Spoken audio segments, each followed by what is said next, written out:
Nah, sebelum kita memulai pembelajaran, alangkah kita berdoa terlebih dahulu supaya pembelajaran kali ini diberikan kemudahan dan kelancaran. Doa dalam hati masing-masing dimulai. Doa selesai. Sekarang di absen dulu. Nah, nanti kalau Ibu sebut namanya, bilang hadir dan lambaikan tangan. Mengerti? Alia Sandra Azahra Hadir. Rafa Raihan Hadir. Nah, sekarang kita bersama-sama kembali mendengarkan lagu yang berjudul Mari Jaga Lingkungan.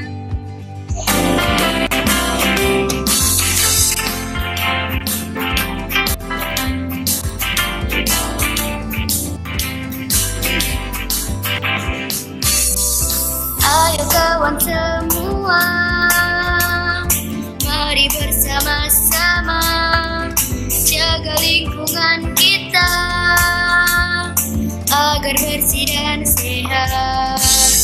Lingkungan bersih, lingkungan sehat, udara bersih, semua terawat. Buanglah sampah pada tempatnya agar semua bahagia. Mari kita bersama-sama, mari kita rawat bersama. Mari jaga lingkungan kita, badan sehat, lingkungan juga nyaman.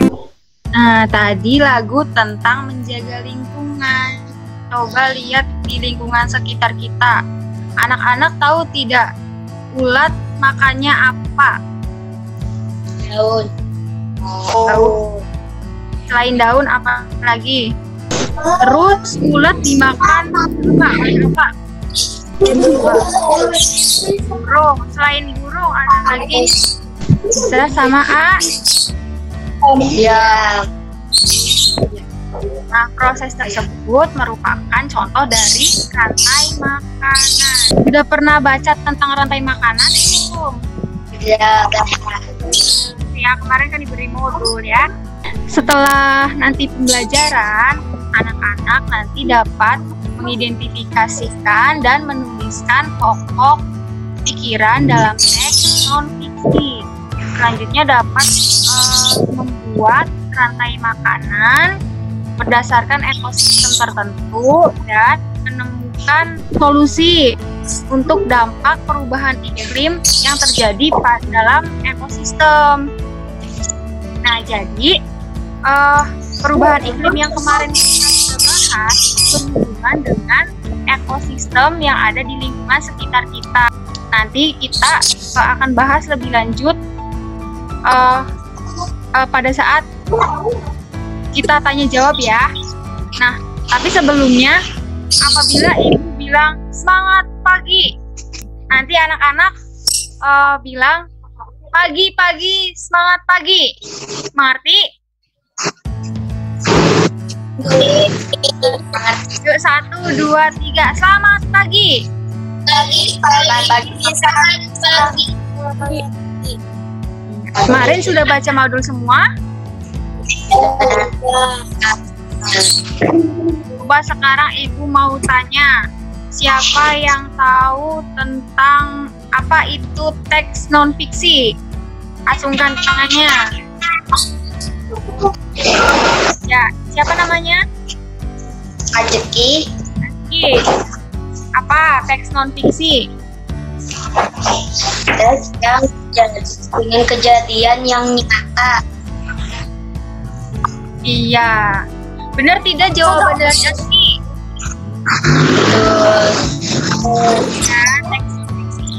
teks yang ditulis berdasarkan kejadian yang sebenarnya atau nyata, tidak berdasarkan khayalan atau rekaan. Contohnya ada teks berita, ada teks sejarah, teks geografi, dan lain sebagainya. Anak-anak tahu tidak bagaimana cara menentukan pokok pikiran dalam teks non-fiksi? Dari kalimat utamanya. Ya, jadi cara menentukan pokok pikiran dalam teks non-fiksi itu yang pertama kita dapat membaca teksnya terlebih dahulu. Ya kan, harus dibaca dulu teksnya baru kita dapat menemukan. Nah, selanjutnya yaitu menandai atau mencari informasi penting yang terdapat dalam teks.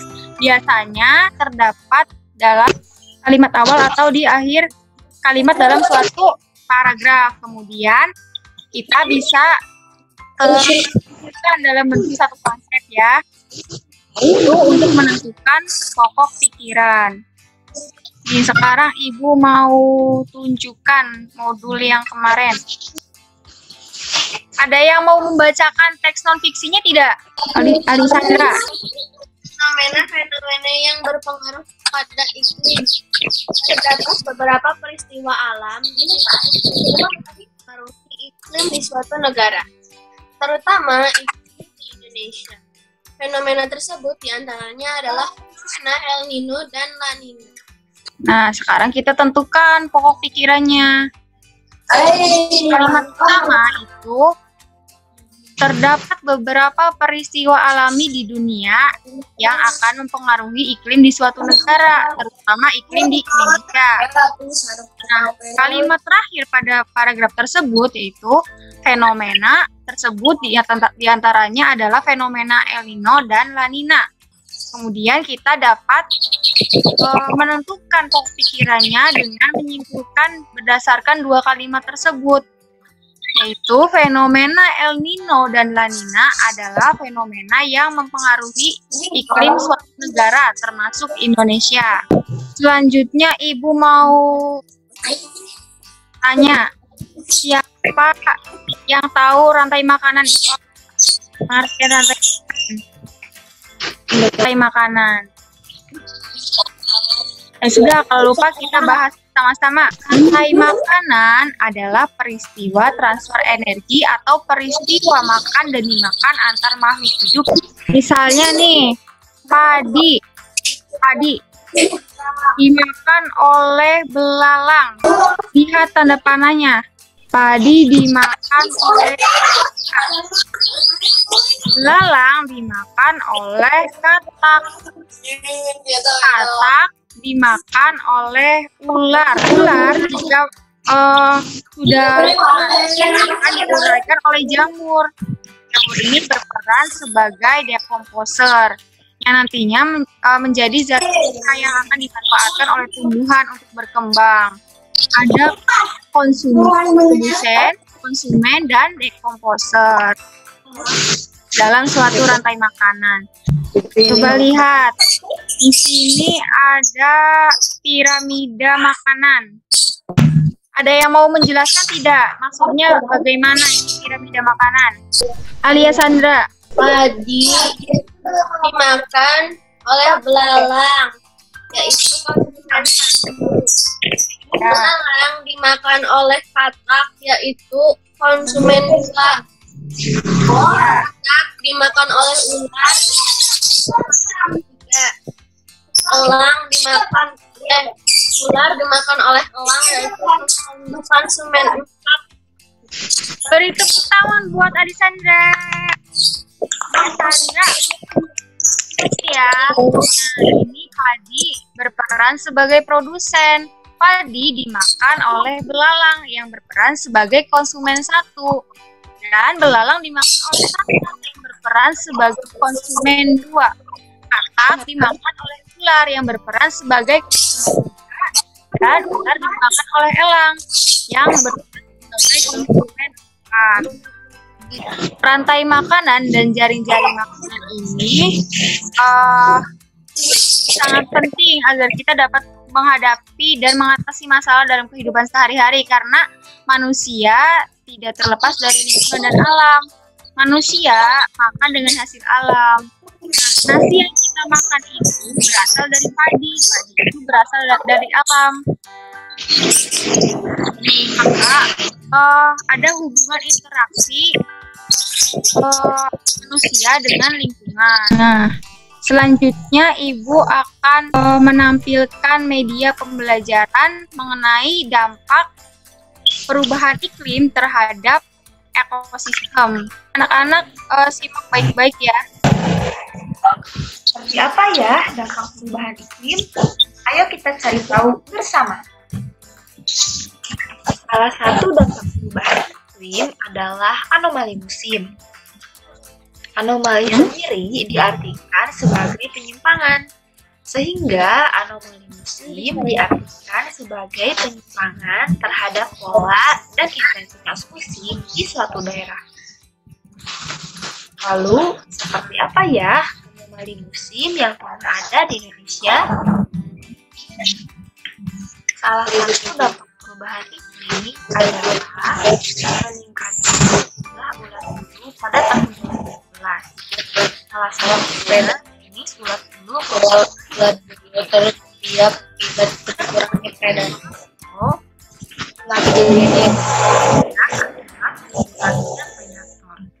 Hal ini terjadi di Karangasem, Bali. Kenapa anomali musim menyebabkan peningkatan jumlah ulat bulu?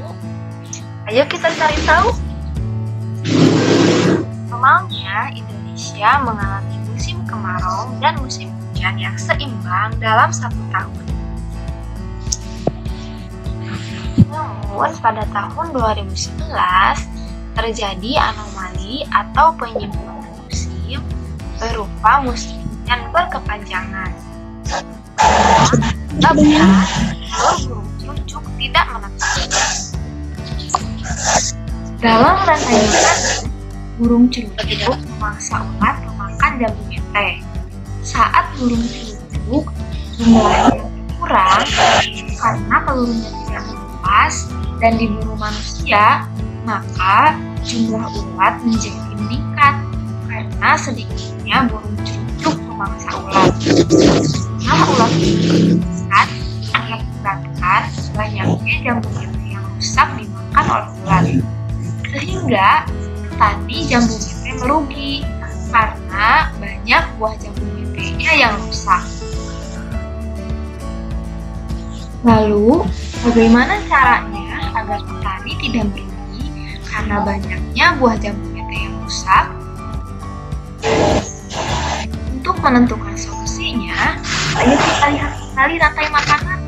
Solusi untuk mengurangi jumlah jambu mete yang rusak karena meningkatnya ulat, maka burung cucuk sebagai pemangsa ulat harus meningkat jumlahnya. Caranya, hentikan pemburuan burung cucuk, budidayakan burung cucuk, dan menjaga lingkungan dari perubahan iklim agar menghentikan musim hujan berkepanjangan yang menyebabkan telur burung cucuk tidak menetas. Dengan meningkatnya burung cucuk, maka ulat bulu pemakan jambu mete berkurang jumlahnya, sehingga jumlah buah jambu mete yang rusak juga akan berkurang. Sekian penjelasan tentang dampak perubahan iklim. Ayo kita bersama-sama menjaga bumi dari perubahan iklim. Sudah disimak kan dengan baik? Sekarang Ibu mau tanya. Perubahan iklim kan menyebabkan terjadinya hujan yang berkepanjangan. Coba apa yang terjadi pada ulat apabila hujan berkepanjangan? Ya, Raisa, gimana? Ulat akan terus berkembang biak.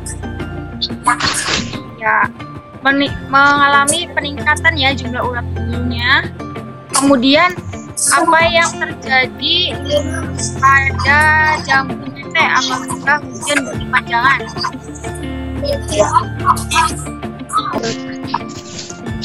Topik gimana? Jambu mete akan dimakan menerus gemes dan sulit. Iya. Tadi beri tepuk tangan buat Rasya dan Taufik. Ya pintar ya. Sekali lagi nih. Apa yang terjadi pada Iya Raisa gimana? Tidak berkembang biak karena musim hujan terus menerus. Setuju tidak dengan jawaban Raisa? Benar tidak jawabannya? Beri tepuk tangan buat Raisa. Ya pinter ya. Karena musim hujan yang berkepanjangan mengakibatkan telur burung cucuk tidak bisa berkembang biak. Nah, sehingga pertumbuhan ulat menjadi banyak. Ulat tersebut makan jambu mete sehingga menyebabkan petani merugi. Sekarang Ibu akan bagikan link ILKPD.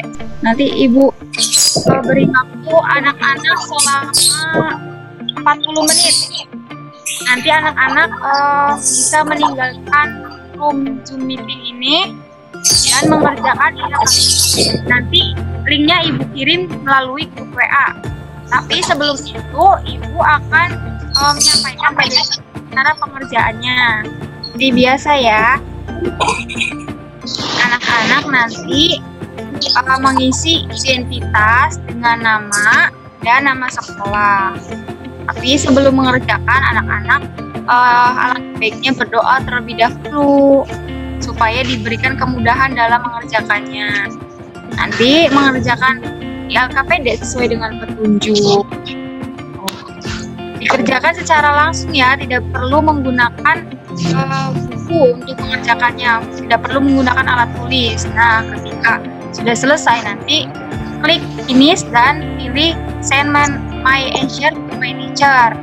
Nah, selanjutnya masukkan alamat email guru sifauzia77@gmail.com. Nanti Ibu kirim emailnya melalui grup WA. Kemudian klik send. Nah, pertama tugasnya ada ayo membaca. Di sini ada teks non-fiksi berjudul Musibah NTT dan Dampak Nyata Perubahan Iklim. Nanti anak-anak baca terlebih dahulu teksnya. Kemudian di sini ada tugas, ayo menulis. Anak-anak nanti diminta untuk menulis pokok pikiran dari masing-masing paragraf berdasarkan teks tadi. Dapat dipahami? Ya, Bu. Ya, Bu. Oh, nanti gini aja. Nanti anak-anak masuk, waktunya Ibu tambah ya. Nanti anak-anak mengerjakan sampai jam 10. Nanti anak-anak masuk kembali ke Zoom meeting. Dapat dipahami? Semangat! Selamat mengerjakan. Setelah peserta didik keluar dari Zoom meeting untuk sementara waktu, kemudian pembelajaran dilakukan secara asinkronus melalui WhatsApp group. Pada saat pengerjaan ILKPD dilakukan secara mandiri oleh peserta didik diberikan link ILKPD melalui WhatsApp grup tersebut. Nah, peran guru di sini adalah melakukan pendampingan, kemudian juga untuk menjaga agar tidak terjadi miskonsepsi yang terjadi pada Gimana tadi? Halo anak-anak. Gimana tadi? LKPD-nya sudah dikerjakan belum? Sudah. Ya. Sudah. Susah tidak? Ya. Gampang ya? Ya, bisa semua ya berarti ya. Ayo kita mulai pembelajaran selanjutnya. Sudah siap? Siap.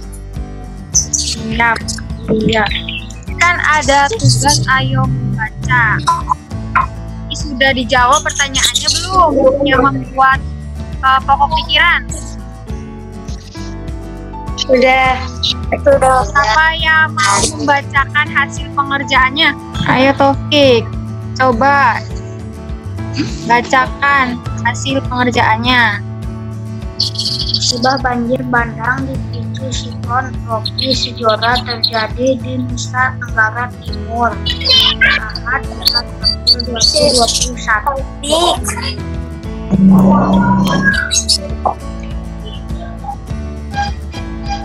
Paragraf 2. Terus paragraf kedua. Badan Meteorologi dan Geofisika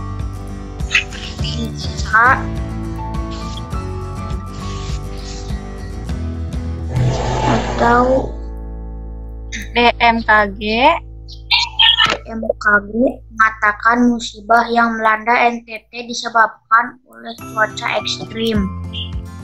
Paragraf 3. Menurut analisis siklon tropis terjadi mungkin karena adanya pemanasan global. Paragraf 4. Pemanasan global merupakan salah satu bagian dari perubahan iklim. Paragraf 5. Dampak nyata perubahan iklim adalah semakin sering terjadi cuaca ekstrim. Nah, tepuk tangan buat Taufik. Bahas bersama-sama ya. Di paragraf 1 itu pokok pikirannya, banjir bandang yang terjadi di NTT memakan korban sebanyak 180 jiwa. Pokok pikiran di paragraf kedua yaitu BMKG mengatakan bahwa musibah di NTT penyebabnya adalah cuaca ekstrim yang terjadi selama 5 hari. Paragraf 3, tropis terjadi karena pemanasan global. Suhu muka air laut yang semestinya sekitar 26 derajat Celcius tercatat menjadi 30 derajat Celcius.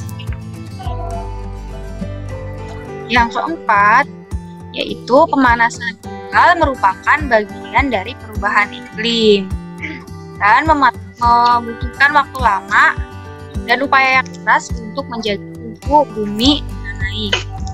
Yang kelima, dampak perubahan iklim yaitu sering terjadinya siklon tropis dalam rentang waktu yang semakin pendek.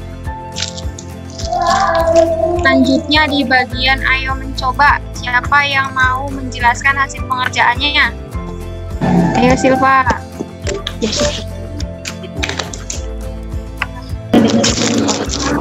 Silva. Tadi di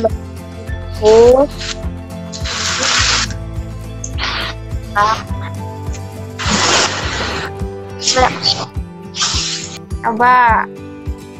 Atau ada lagi yang bisa menjelaskan? Taufik. Taufik mau menjelaskan? Ya Bu. Bentar, dibuka dulu punya Taufik.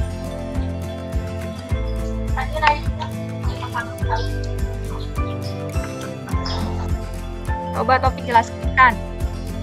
Tadi dimakan oleh tikus, tikus dimakan oleh ular, ular dimakan oleh elang. Kasih tepuk tangan buat Taufik. Nih, sekarang kita bahas bersama-sama saja. Di sini kolom pertama diisi oleh produsen. Nah, di sini produsennya yaitu apa coba? Padi. Ya benar. Tadi kita seret kolom produsen. Kemudian ada selanjutnya Pak, dimakan oleh apa ini? Konsumen pertama. Tikus. Dimakan oleh tikus. Apalagi coba? Ulat. Jadi bisa dimakan oleh ulat. Nah, sudah kan? Di sini ada kolom lagi, kolom konsumen kedua. Tadi tikus bisa dimakan oleh apa? Ular. Ya, tikus bisa dimakan oleh ular. Terus tadi ada lagi konsumen keduanya yaitu ulat. Ulat bisa dimakan oleh apa? Katak. Katak. Pinter. Katak ditaruh di kolom konsumen ketiga. Selanjutnya tadi ada yang bisa dimakan lagi nggak oleh apa ular? Ayam. Ulat bisa dimakan oleh ayam. Ayam ditaruh di konsumen ketiga.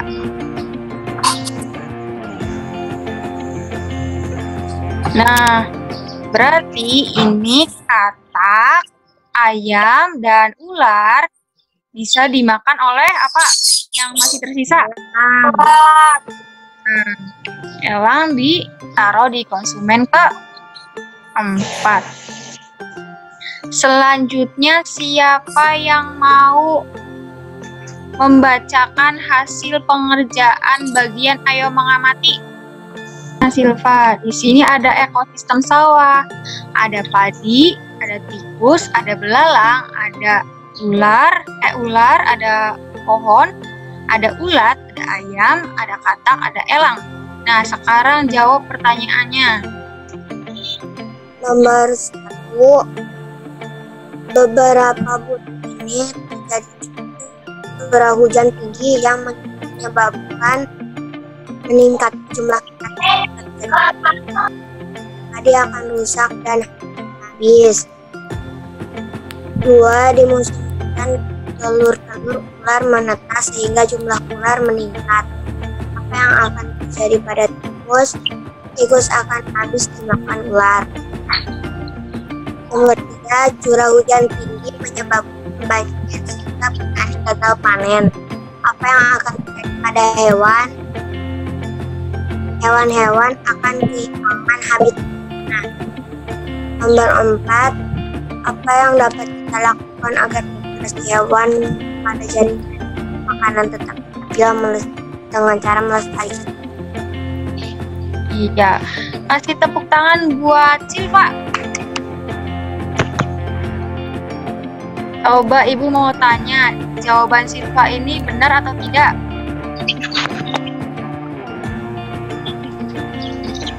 Benar tidak? Nah, kita bahas bersama-sama ya. Yang pertama, beberapa bulan ini terjadi curah hujan tinggi yang menyebabkan meningkatnya jumlah ulat. Apa yang akan terjadi pada padi? Nah, karena jumlah ulatnya ini meningkat, maka padi akan berkurang dan habis karena banyak yang dimakan oleh ulat. Nomor 2, di musim hujan telur-telur ulat menetas sehingga jumlah ular meningkat. Apa yang akan terjadi pada tikus? Karena jumlah ular meningkat, maka tikus juga akan berkurang karena tikus dimakan oleh ular. Kemudian nomor 3, curah hujan tinggi menyebabkan banjir sehingga petani gagal panen. Apa yang akan terjadi pada hewan-hewan? Nah, hewan-hewan akan kehilangan makanan dan habitatnya sehingga dapat menyebabkan kematian. Jika ada salah satu hewan yang mengalami penurunan jumlah, maka hewan lain pada jaring-jaring makanan akan berpengaruh. Selanjutnya, nomor 4. Apa yang dapat kita lakukan agar populasi hewan pada jaring-jaring makanan tetap stabil?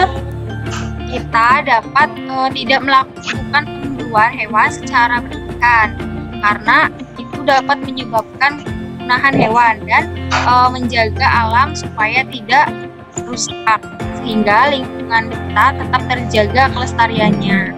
Selanjutnya, di bagian air kan, Coba siapa yang mau membacakan hasil kesimpulannya? Taufik sama siapa itu? Tadi yang maju? Azmi. Ya. Taufik dulu ya, baru nanti.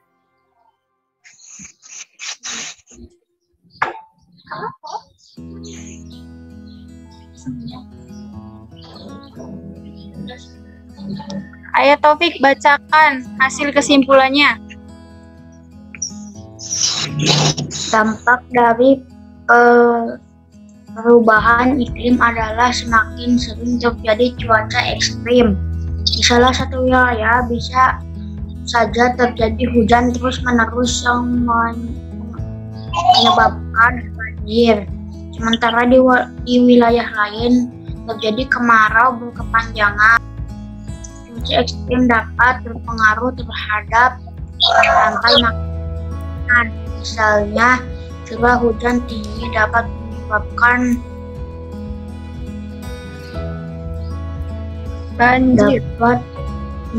banjir yang menyebabkan petani gagal panen, sehingga berpengaruh terhadap siklus pada rantai makanan. Beri tepuk tangan buat Taufik. Hebat ya, iya benar semua nih. Kita simpulkan bersama-sama. Dampak dari perubahan iklim adalah semakin sering terjadi cuaca ekstrim. Di satu wilayah bisa saja terjadi hujan yang terus-menerus. Nah, yang menyebabkan banjir. Sementara di wilayah lain terjadi kemarau berkepanjangan. Cuaca ekstrim dapat berpengaruh terhadap rantai makanan. Misalnya, curah hujan tinggi dapat menyebabkan banjir yang menyebabkan petani gagal panen, sehingga berpengaruh terhadap hewan-hewan atau konsumen pada rantai makanan. Ada yang mau menyimpulkan tadi dari pembelajaran tadi? Coba, ada yang mau menyimpulkan tidak? Ada yang mau menyimpulkan tidak? Atau ada yang mau ditanyakan? Masih ada yang belum paham? Apa yang mau ditanyakan? Kalau paham harus tanya, biar paham. Ada yang mau bertanya tidak?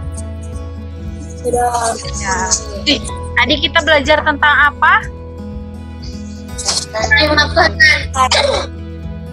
Rantai makanan. Terus? Makanan dan